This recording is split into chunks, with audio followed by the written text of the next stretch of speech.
যে আমাদের সন্তানদের বিচার ছাড়া কোনো নির্বাচন আমরা মানব না এবং নির্বাচন হতে দেব না।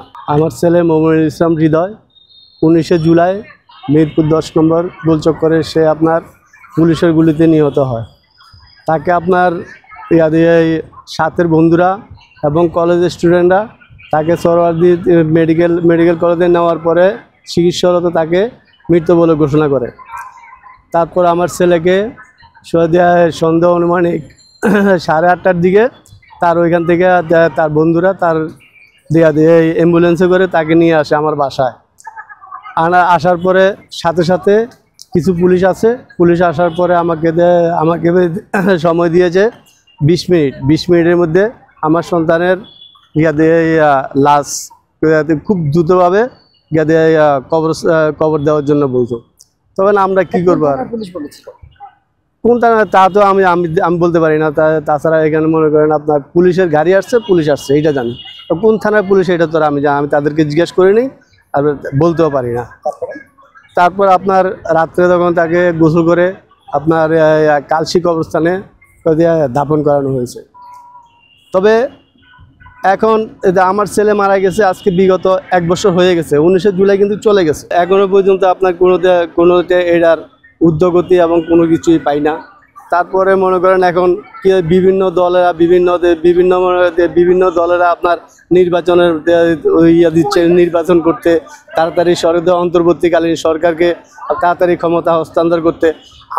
আমরা শুধু একথাই বলতে চাই যে আমাদের সন্তানদের বিচার ছাড়া কোনো নির্বাচন আমরা মানব না এবং নির্বাচন হতে দেব না।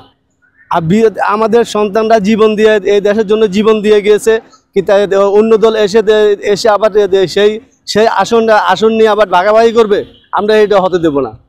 আমাদের সন্তান মারা গেছে, আমাদের সন্তানদের আগে বিচার করতে হবে। বিচার কার্য শেষ হবে, তারপর নির্বাচন দিবে।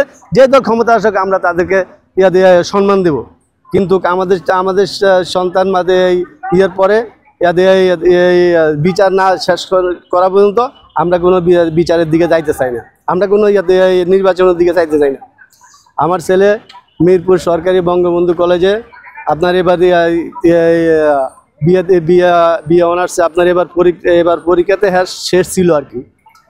তো আমাদের সন্তানদেরকে কি অপরাধ করেছে? আমাদের সন্তানদেরকে গুলি করে এভাবে পাখির মতো মারা হয়েছে।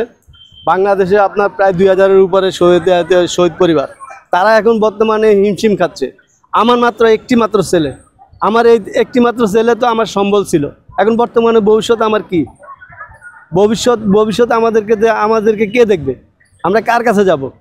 আমার 2টো মেয়ে, আমি এখন বর্তমানে আমার ছেলে আমি সাধারণ কাঁচামালের ব্যবসা করতাম। তার পড়ালেখার পরে আমার কাঁচামাল দোকানে সে দাঁড়িয়ে সে আমার ব্যবসা দেখতো। কিন্তু এখন বর্তমানে তো আমার ব্যবসা বাণিজ্য আমার সব কিছুই বন্ধ। আমি একলা ব্যবসা করতে পারি না, কারণ কাঁচামালের ব্যবসা একলা কখনো হয় না। আর আমার আগের মতো সেই শক্তিও নাই যে আমি ব্যবসা করব।